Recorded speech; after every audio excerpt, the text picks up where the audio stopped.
Habang nagdidirekta sa iba, ang mga espesyal na puwersa ni Ballstock ay gumagalaw lamang.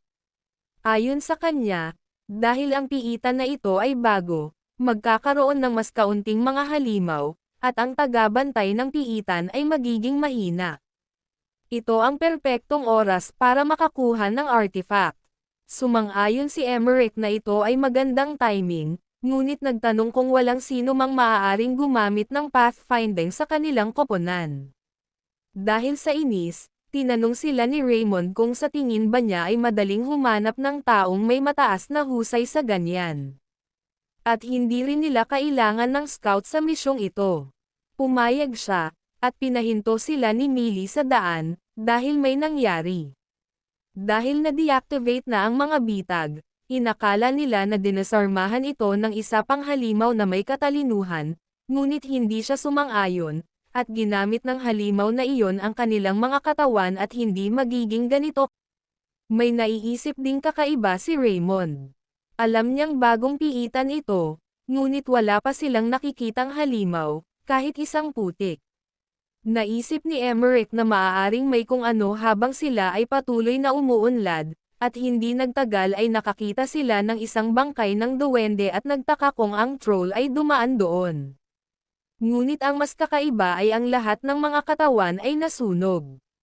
Walang paraan na may lalabas na apoy na halimaw sa isang bagong nabuong piitan, ibig sabihin ay may ibang tao doon. Sumugod sila roon, dahil hindi nila maaaring hayaang kunin nila ang artifact sa harap nila. Hindi nila alam kung sino ang nasa loob, ngunit sigurado silang malapit na sila. Maya-maya, nakahanap ng pinto si Steck at binuksan ito. Mula sa hitsura nito, ipinapalagay nila na maaaring ito ay isang tagabantay ng piitan. Isa itong halimaw na tinatawag na agwi. Paliwanag ni Memento, maliban na lang kung sabay nilang masira ang lahat ng siyam na mata nito, hindi ito mabilis bumaba. At alam niya ito. Sinuntok siya ng tagabantay ng piitan, ngunit napahawak siya sa kanyang kamay at gumamit ng arko, na nakuryente sa buong katawan niya, at umungol ito. Volstop. Nagulat ang mga espesyal na puwersa nang marinig ang ungol na ito at nagpas siyang sumugod doon dahil narating na nila ang tagabantay ng piitan. Naabot nila ang puso ng piitan, kung saan nakita nila ang isang taong nakikipaglaban sa tagabantay ng piitan, at nagalit siya, kahit na hindi niya alam kung sino sila. Ngunit nasaksihan ang antas ng kanilang kakayahan, naiintindihan niya kung bakit pinatay ang mga duwende, ngunit kailangan nilang i-secure ang artifact. Pinaputok ni Elena ang palaso sa mga mata ng tagabantay ng piitan habang tinuryent sila ng pangunahing tauhan. Inutusan ni Millie si Raymond na maghanda sa pag-snipe. Natigilan siya. Inilabas niya ang kanyang busog at palaso at nagtanong tungkol sa target. Inutusan niya itong idikit ang isa sa likod ng pangunahing tauhan para sila na mismo ang mag-alaga sa bantay. Tinutukan niya siya gamit ang kanyang aktibong kakayahan. Matalim na shot. Ang lakas ng pagtagos nito ay tumataas sa kasanayan. Inactivate niya ang kanyang shooting assistant skill, na nagdaragdag ng katumpakan sa mga kasanayan sa projectile, ngunit ang pagbaril ay hindi gaanong naapektuhan ng mga puwersa sa labas tulad ng gravity at hangin. Sa kahusayan, hindi niya alam kung sino siya, ngunit nagpaalam siya sa kanya at binaril ang kanyang ulo, ngunit nakaiwas siya sa pag-atake.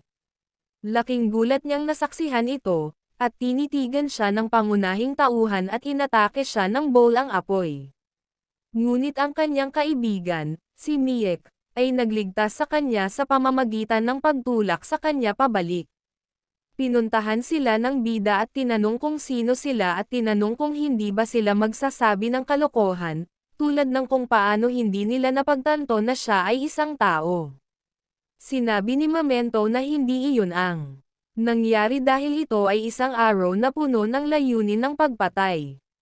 Nagulat si Raymond at nagtaka kung pinaputukan siya ng lalaking iyon ng apoy na iyon, ibig sabihin, ang mga nasunog na duwende sa daan ay ginawa niya lahat, at napagtanto niya kung gaano siya kadelikado.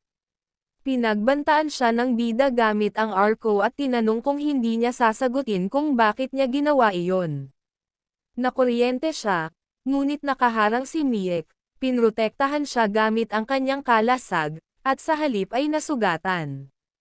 Napagtanto ni Memento na ang kanyang kalasag ay isang magic tool, at iniisip niya kung ano ang kakayahan nito, kaya sinabi niya sa kanya na maaari itong sumipsap ng enerhiya at i-redirect ito sa labas ng kalasag. Tinanong niya kung ang ibig sabihin nito ay kasalukuyang hindi epektibo ang mga pag-atake, ngunit tumanggi siya, dahil ito ay isang kakayahan sa pagsipsip, kaya lahat ay nangyayari. Nagtataka siya kung paano naglakas loob ang lalaking iyon na subukang labanan siya gamit ang isang magic tool, kahit na anumang artifact. Nakuryente si Emmerich, at masasabi niya sa kanyang lakas at kakayahan na hindi siya isang karaniwang salamangkero. Kasabay nito, ang pag-ungol ng tagabantay ng piitan habang ang kanyang mga mata ay natusok ng mga palaso, at tinanong siya ni Liana kung ano ang kanyang ginagawa. Nagmadali siyang pumunta doon para tulungan siya, at nagtaka siya kung sino ang mga taong iyon. Hindi niya alam kung sino ang mga ito, ngunit wala sila sa kanilang panig habang humaharang sila sa kanya, na ikinagalit niya. Iminungkahi niya na alagaan muna nila ang mga ito at pumayag na tulungan siya, at pinatunayan niyang nagustuhan niya ang ideya nito. Sinipa niya sila at inutusang barilin sila, ngunit sinira sila ni Millie at sinabihan ang kanyang mga kasama na manatiling kalmado, dahil isa-isa nilang ibababa ang mga ito. Nagulat sila nang makita ang kanyang sandata na latigo na madaling mabali ang mga palaso ni Eliana. Pagkatapos ay hinawakan niya ang bida gamit ang kanyang whip sword, na ikinagulat niya at inutusan si Emmerich na umatake at gumamit ng shield bash. Itinutok ni Raymond ang palaso sa kanya. Dahil nabali ang kanyang tindig, sigurado siyang hindi na niya palalampasan ang kanyang target sa pagkakataong ito, ngunit gamit ang crosswind, nabali niya ang espada ng latigo at naiwasan ang lahat ng atake nila doon. Nagulat si Raymond at inisip kung magic din ba iyon, hindi niya alam na inatake siya ng ilang mga arrow sa itaas ng kanyang ulo. Sa sandaling napagtanto niya ito, siya ay nagmamadaling bumalik at alam niyang malalampasan nila ang kawalan. Sa bilis na ito, ang kanilang combo attacks ay patuloy na nag-ambala ng babaeng iyon. Tinanong sila ng bida kung sino sila at kung bakit nila siya pinupuntirya, ngunit walang nagsasalita o nagpapaliwanag kung bakit. Namangha si Memento, dahil ayaw nilang bigyan ng kahit isang impormasyon ang kanilang mga kaaway. Para silang sinanay na mga propesyonal, at tinanong nila siya kung mayroon siyang anumang hula. Paano niya malalaman? Wala siyang ideya na gugustuhin pa niyang puntiryahin siya maliban na lang kung si Gerald iyon, ngunit tiniyak niyang kailangan niyang hindi masubaybayan. Natitiyak niya na walang anumang mahika ang makakatunten sa isang tao sa isang lugar na tulad nito at inisip kung ang artifact ang hinahabol nila sa halip na siya o kung hinahabol nila ang pag-drop ng loot ng Keeper. Binago ni Millie ang kanyang plano at inutusan ang dalawa na kunin ang lalaki dahil siya ang mag-aalaga sa babae, at pumayag sila. Ngunit bago pa sila makalaban, bumalik sa kanilang kabuoang kalusugan ang tagabantay ng piitan at tumayo at naging ligaw. Lumipat sila ayon sa kanilang plano. Inatake ni Millie si Eliana habang sinusubukang iwasan ito, ngunit hindi nagtagal ay inatake siya ng tagabantay ng piitan. Sa pamamagitan ng pagbuga ng apoy. Ang bida ay nag-aalala tungkol sa kanya, ngunit sinabi sa kanya ni Miek na kung mayroon siyang oras upang bigyang pansin ang mga ito, dapat niyang lampasan ang una, at inatake siya ng kanyang espada, na kanyang iniwasan. Payo ng bida, dapat niyang isipin ang kanyang negosyo at alagaan muna ang kanyang sarili. Inatake niya ito ng isang airburst, na nagawa niyang harangan gamit ang kanyang magic shield, at inutusan niya si Raymond na magmadali. Habang pinupuntirya niya si Stekev, bahagyang tumusok ang palaso sa kanyang mukha, at iniisip niya kung dapat pa bang maging aktibo ang crosswind na iyon at kung mas nasanay na ang lalaking iyon. Ang sitwasyon ay nagiging mas nakakainis kaysa sa kanyang naisip, kaya nahulaan niya na dapat niyang alisin ang mga ito bago suriin si Ilayana. Habang hingal na hingal sina Elena at Millie sa Palladian at walang katapusang pag-aaway, muling tinutukan sila ng tagabantay ng piitan. Gumamit siya ng bugzo ng hangin, na ikinagulat ni Millie. Habang dinadala ng hangin ang apoy, napagtanto niya na ang pattern ng pag-atake niya ay malamang na lumalayo at umaatake mula sa malayo. Inaasahan niyang mahanap kung nasaan siya nang hindi niya namamalayan na naabutan na niya siya sa likod, at inatake siya nito. Ayaw ni Ilyana na isipin niyang hindi siya sanay sa malapitang labanan dahil lang sa may pana. Nilinis niya ang dugo sa kanyang mukha, sinabi na siya ay hindi matatalo sa malapit na labanan, at lumingon upang salakayin siya. Pareho silang nagsusuntok at napabalikwas. Nagmadali siyang salakayin siya gamit ang kanyang espadang latigo, ngunit kahit papaano ay naiwasan niya ang kanyang pag-atake at itinapon siya pabalik sa pamamagitan ng pag-atake gamit ang kanyang pana. Ngunit ginamit niya ang kanyang latigo na espada gamit ang mga ngipin ng tagabantay ng piitan upang protektahan ang sarili mula sa pagbangga sa dingding. Umindayog siya at sumakay sa ulo ng halimaw, at tumingin siya sa bida at natigilan siya nang may kuryenteng lumitaw sa paligid nito. Iniisip niya kung ginagamit niya muli ang kasanayang iyon, ngunit mas mataas ang mana condensation. Tinawagan niya si Americ at binalaan siya na may sinusubukan siyang gawin, kaya kailangan siyang pigilan, ngunit lumala ang kanyang kalagayan, kaya wala siyang magawa laban sa kanya. Gusto niyang pigilan siya, kaya kailangan niyang mag-isip ng kung ano-ano, at nang ang halimaw ay handa ng magpaputok ng apoy, wala na ito sa kanyang kontrol, at nagtaka siya kung bakit muli itong humahadlang sa kanya.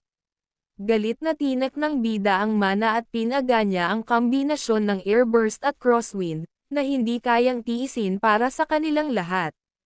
Inutusan niya si Ilayana na umatake ngayon, at ang palaso ay lumalapit sa ulo ni Raymond at bahagyang tumusok sa kanyang noo. Nag-aalalang sinigawan siya ng kanyang kasama at inutusan si Emmerich na iligtas si Millie. Pagtibay nito at nagmamadaling tulungan siya, sinusubukang gisingin siya. Tumingin siya sa mga hindi na makalaban pa sa kanya. Pumunta siya sa tagabantay ng piitan, nagpasalamat sa paghihintay sa kanya. Natitiyak niyang matutulungan siya ng dati niyang karanasan na maalis ang halimaw na iyon, kaya sumugod siya sa halimaw at nilapitan ang kanyang bibig kasabay ng isang pagsabog. Pinatay niya ang halimaw. Gamit ang sumpa na pagkain, hinigop niya ang lahat ng mana ng hayop. Inutusan niya si Ilayana na isecure ang artifact sa isa at hintayin siya, dahil tatapusin niya ang mga ito doon at pagkatapos ay papasok sa loob. Gayunpaman, iniisip niya kung may dahilan ba para pumunta sa ganoong paraan. Alam niya na ililibing sila sa piitan kapag nakuha na nila ang artifact. Ipinaalala niya sa kanya na nakaligtas siya sa huling pagkakataon at nabubuhay lamang dahil binaygo ni Gerald ang kanyang pagbabantay. Ayaw niyang maulit ang kanyang pagkakamali at mag-iwan ng anumang puwang para sa pagkakamali, at gusto niyang huwag na siyang kasuklaman ng mga ito dahil sila ang nagsimula nito. Inatake niya ito gamit ang kanyang espada, ngunit naglabas si Raymond ng smokescreen bago niya ito mabaril, na humantong sa pagkalat ng napakalaking usok at nagpahirap sa paningin, na ikinairita ni Stitch. Nagulat ang bida, at inutusan ni Raymond si Miek na tumakbo at huwag hayaang kunin nila ang artifact. Kaya sumugod siya doon. Nakita siya ni Stretch na tumatakbo papunta sa artifact at inutusan niya si Eliana na bantayan ito, dahil iyon ang nilalayon nila. Ito ay isang sitwasyon ngayon o hindi kailanman para kay Raymond. Kaya itinutok niya ang kanyang arrow patungo sa pangunahing lead, kahit na ang kanyang katawan ay wala sa perpektong kondisyon. Gayunpaman, sa ganitong distansya, sigurado siyang mapapatay niya ito bago pa niya mailabas ang pana sa kanya. Inatake siya ng palaso ni Ilayana at namangha siya na kahit sa usok na screen na ito, mapupuntahan siya nito. Salamat po sa panonood.